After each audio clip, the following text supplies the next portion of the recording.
She doesn't crave a text. She doesn't need to be touched. She doesn't even flinch at the silence anymore. Not because she's numb, but because she's done begging for energy that isn't sacred.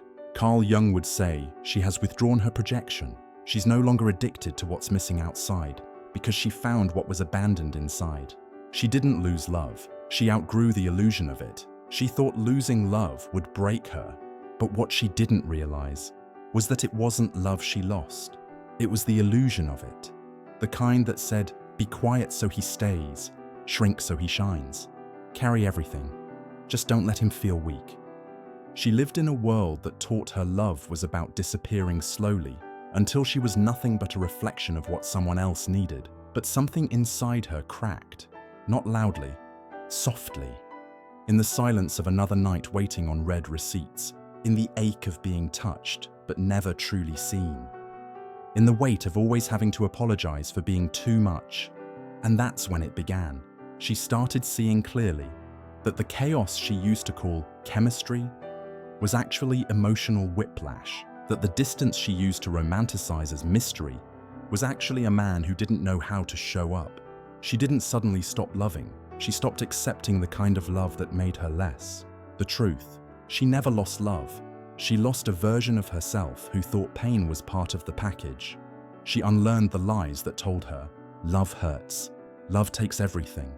Love means staying even when it kills your spirit. Now, she knows, love doesn't ask her to disappear. It asks her to expand, and any love that requires her to go silent, to shrink, to bleed, just to be chosen, was never love. It was a mirror dash, showing her the places she still needed to heal. And that kind of illusion, she doesn't chase it anymore. She outgrew it. She's not alone. She's in Jungian integration. She's not alone. She just stopped outsourcing her wholeness. She no longer fills the silence with someone else's voice. She no longer reaches out just to feel real, because she finally realized the emptiness wasn't loneliness. It was incompletion. For most of her life, she had been taught to wait for a man to bring her balance, to find a protector, a provider, a guide, someone to do what she hadn't yet done inside. But Jung spoke of something deeper, the union between her outer woman and her inner man, the integration of her light and shadow, her strength and softness, her chaos and clarity. She wasn't missing a relationship. She was missing a reunion with the parts of herself she abandoned to survive. Now, she walks differently. She thinks for herself. She protects her peace like a warrior. She shows up for herself like a king. She doesn't need someone to lead her anymore, because she developed her own inner leader. She doesn't collapse into weakness when things get hard. She anchors deeper into her fire, and when life tries to shake her, she doesn't beg for rescue. She listens to the voice within that says, you already have everything you were searching for. She's no longer divided inside. She's no longer just the nurturer, the giver, the soft. She is now also the boundary, the builder, the bold. It's not isolation, it's sacred integration. That's why the world doesn't know what to do with her now. She's not looking for a missing piece. She became the whole puzzle. And the piece she walks with? That's what happens when a woman meets the man within her, not to be replaced, but to finally be reborn. She's not intimidating. You're just unfamiliar with a woman who doesn't need you. People call her intimidating, but not because she's rude, not because she's aggressive, not because she's unapproachable. They call her intimidating because she doesn't need you to like her. She walks into a room without adjusting her energy to make others comfortable. She doesn't shrink her voice to be more palatable. She doesn't water herself down so you can handle her. And that unsettles people who are used to women who beg for approval, who smile just to keep peace, who apologize for simply existing too loudly. But she doesn't do that anymore. She stopped asking the world for permission to be powerful. She's not intimidating. She's just no longer performing. For years, she played the part, the easy girl, the soft voice, the endless patience, the silent ache beneath the smile. She did everything right, until she realized right meant being small enough to be controlled. Now she doesn't flirt with validation. She doesn't chase compliments. She doesn't lower her standards just to be chosen, because she knows this: a woman who doesn't need a man is the most dangerous thing in a world built on her dependency. And when a man meets a woman like this, a woman who doesn't flatter his ego, who doesn't mistake attention for love, who doesn't beg to be seen, he either rises to meet her or he retreats and calls her too much. She's not cold. She's clear. She's not unloving. She's unwilling to bleed for people who only bring bandages. And most of all, she's not asking for a throne beside a king. She already rules within. So if you feel shaken in her presence, it's not because she's too strong. It's because you're standing in front of a woman who has nothing left to prove and nothing left to fear. She has nothing to hide anymore, no mask to wear, no wound she needs others to fix. Her pain taught her to parent herself. Her loneliness became her training ground. Her silence turned into scripture. She no longer needs noise to feel alive. She sees through flattery. She hears manipulation beneath sweet words. She feels the weight of unspoken expectations and steps back before they bury her. She doesn't melt at apologies without change. She doesn't invest in potential with no action. She doesn't abandon herself to keep someone else comfortable, because now she knows the cost of shrinking, the cost of being the easy one, the cost of bending until she broke. So she made a vow to never again abandon herself for the illusion of connection. She became fluent in silence, fluent in boundaries, fluent in walking away without burning bridges, just disappearing into her own peace. People say she's distant. The truth is, she's just no longer accessible to those who arrive empty-handed and entitled. She doesn't hate men, she just doesn't need one to feel safe, secure, or seen. So she waits. Not for someone perfect, but for someone real, someone who meets her soul, not with ego, but with presence. And until that presence appears, she remains alone, not as punishment, but as protection. She has tasted false love. She has buried the girl who begged for crumbs, and now she walks as the woman who requires substance, not performance. So when they say she's intimidating, what they really mean is she's finally free. And most people don't know what to do with a woman they cannot control. She lives in ritual, not routine. Her life isn't made of routines, it's made of rituals. There's no autopilot in her world, no mindless scrolling, no rushing to fill silence with noise. Every part of her day has intention behind it, because she no longer moves just to keep up. She moves to connect. When she rises in the morning, she doesn't grab her phone. She grabs herself. She breathes deeply. She touches the earth with her feet.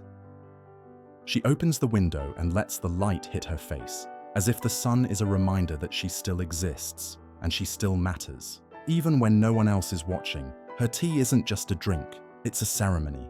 The way she stirs it, the way she sits in silence while it warms her hands. It's all deliberate, it's all sacred. She speaks less because her energy is no longer up for auction. She chooses her words like spells, knowing that not everything deserves a response. Not every battle deserves her presence. And her nights, they are not escapes, they are returns. Returns to herself, to journaling, to music that doesn't just sound good, but feels like her soul being sung back to her. She reads words that build her. She lights candles like ancient women did. Not for aesthetics, but for alignment. Because somewhere along the line, she realized that routine is what the world taught her to survive. But ritual is how she remembers who she is. She no longer lives just to get through the day. She lives to be present inside it. She doesn't chase productivity, she creates meaning. Her mornings begin with intention. Not alarms, but awareness. She doesn't race the clock anymore, she rises with it. In rhythm, not in resistance. She doesn't check who texted her, she checks in with how her soul feels. She moves slowly, but with purpose. She touches her journal like a sacred artifact. Because her thoughts are not noise, they're navigation. Her meals aren't fast and forgotten.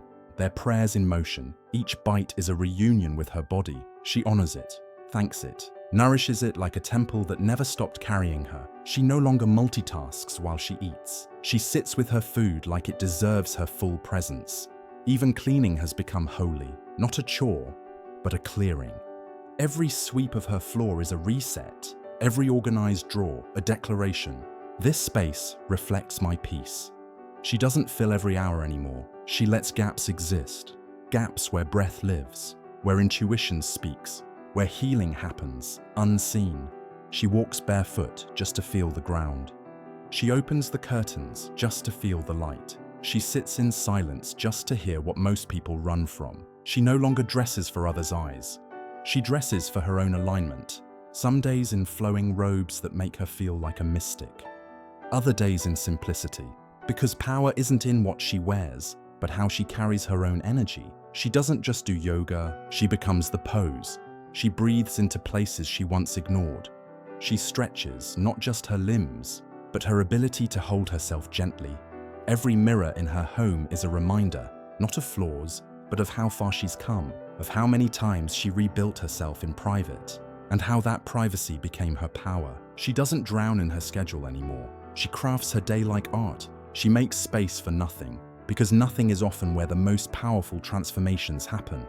She doesn't chase sunrises just to post them. She lets them clean her from the inside out. She ends her day not with exhaustion, but with integration, a bath, a breath, a moment of gratitude whispered into the air, as if the universe is listening.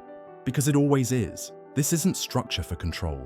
It's structure for expansion. She built a life with spiritual spine, and when people ask her how she's so calm, so radiant, so untouchable, she smiles gently, because the answer isn't loud. It's hidden in the quiet, sacred rhythm of the life she built with her own two hands. She doesn't live in routine. She lives in reverence. She feels everything, but she's not held hostage by it. She's not afraid of sadness anymore, because she's not afraid of herself anymore. She knows emotions are visitors, not verdicts. And just because they arrive with noise, doesn't mean they have to take over the house. She gives her sadness a seat at the table, but not the keys to her life. She doesn't judge her anger. She traces it back to where she once wasn't heard. She doesn't bury her grief. She lets it breathe until it softens into wisdom. She knows now that sensitivity is not a curse. It's a superpower once you learn how to wield it. People think she's soft because she feels everything, but they don't realize. To feel everything and still stand tall requires a kind of strength they've never tasted. She feels pain, but doesn't become it. She feels fear, but still moves forward. She feels lonely, but never begs. And when anxiety comes, she doesn't shame herself for it. She asks, what part of me needs safety right now? She holds herself instead of waiting to be held. Her tears are not weakness. They are her nervous system releasing what the mind couldn't carry. She has learned to tell the difference between an emotional wave and a full-blown storm. She used to drown in emotions. Now she surfs them with presence, with power, with poetry. She is her own calm. In the chaos no one else can see. When old wounds get triggered, she doesn't lash out. She gets curious. She asks, where does this come from? Who told me this was love? Why does this still hurt? She isn't numb. She's navigating, moment by moment, feeling by feeling. She stops seeing her emotions as enemies. Now they are her map, her compass, her truth serum. She doesn't escape through distractions anymore. She turns off the noise. She opens her journal. She breathes with her body. She reconnects with her center. Even when the world says, don't feel that. Be stronger than that. Push through. She whispers back. Dash, dash. Real strength is found in the stillness after the storm. She knows the cost of ignoring what she feels. She paid for it in burnout, in self-abandonment, in relationships that fed on her silence. So now, she doesn't lie to herself. She doesn't fake it to keep peace. She doesn't betray her heart just to look healed. She lets the grief move through her, like waves through the ocean. She lets the joy rise naturally, without forcing it to stay, because she knows the point of life isn't to always feel good, it's to always feel real. Her heart is no longer a battlefield. It's a sanctuary, and in that sanctuary, every emotion is allowed to show up, but none are allowed to rule her. She walks with all of them, but bows to none of them. Because that's what emotional mastery looks like. Not the absence of feeling, but the ability to feel deeply and still remain in command.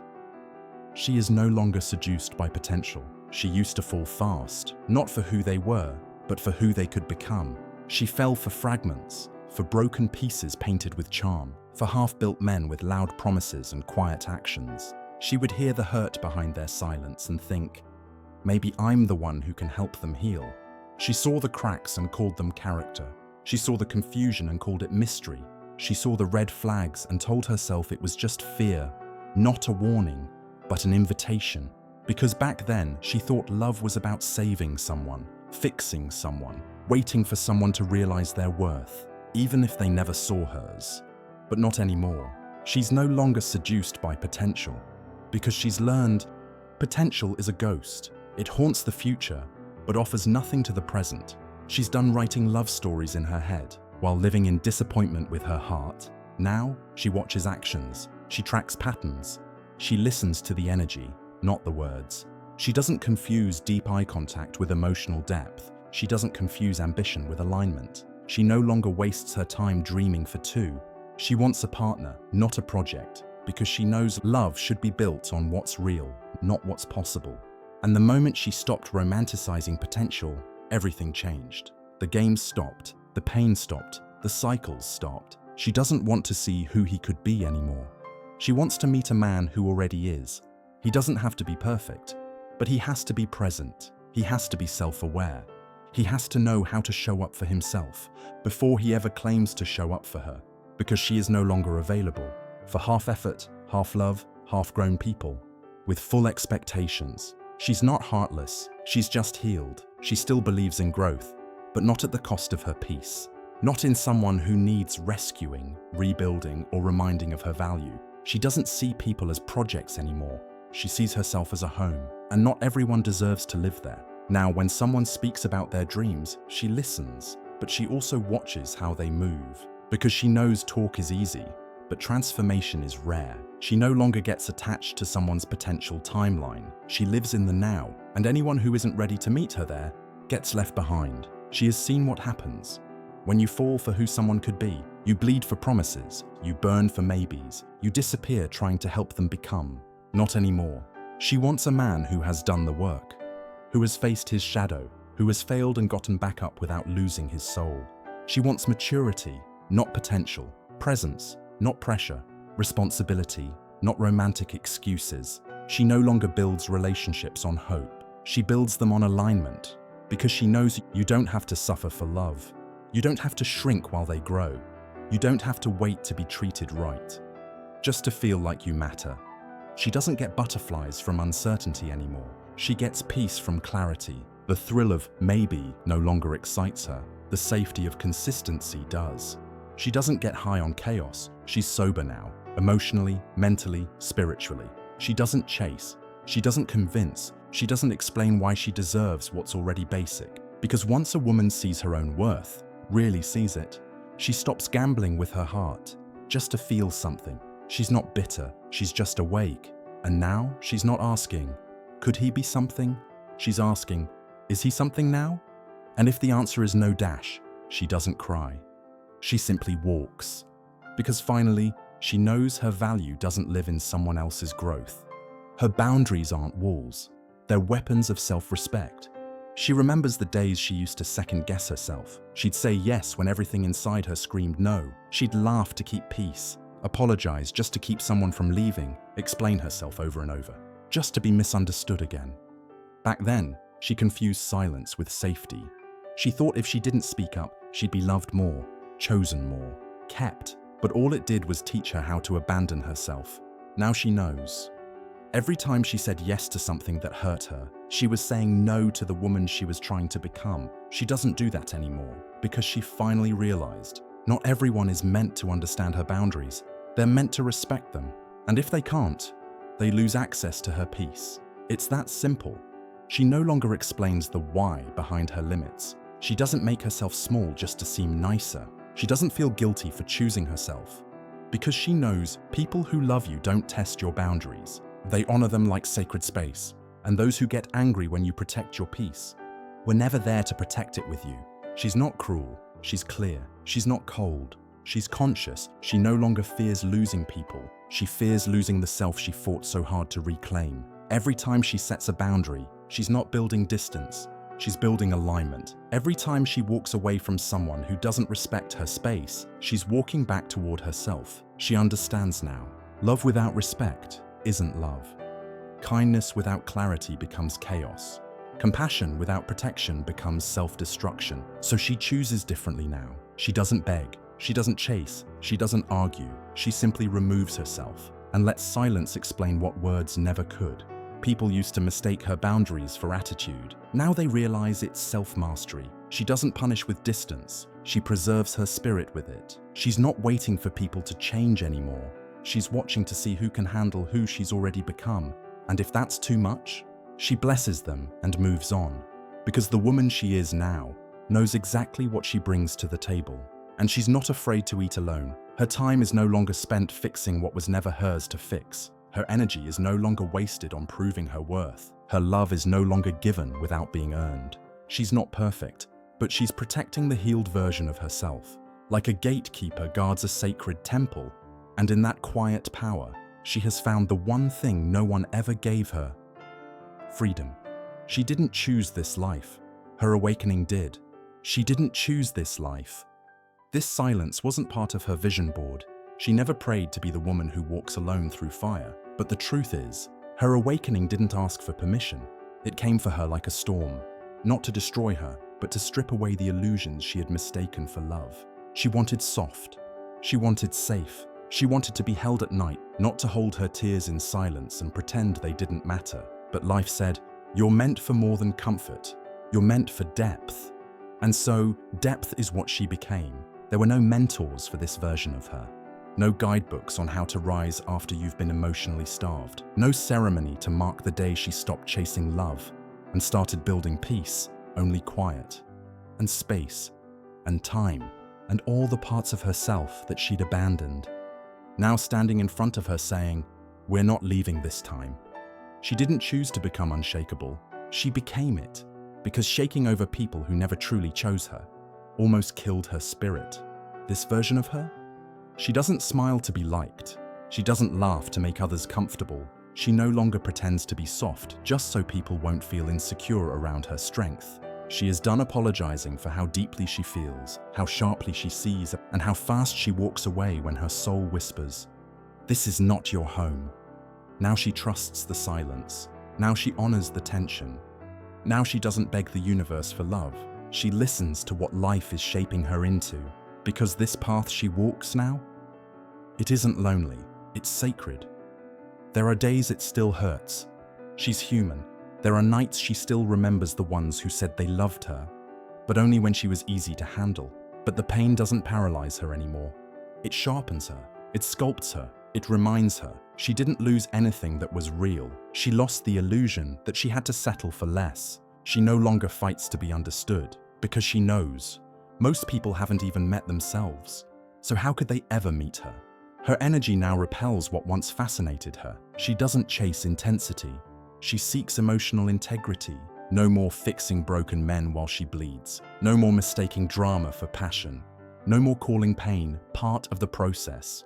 Her awakening has taught her the difference between a soulmate and a trauma bond, between love and attachment, between attention and alignment.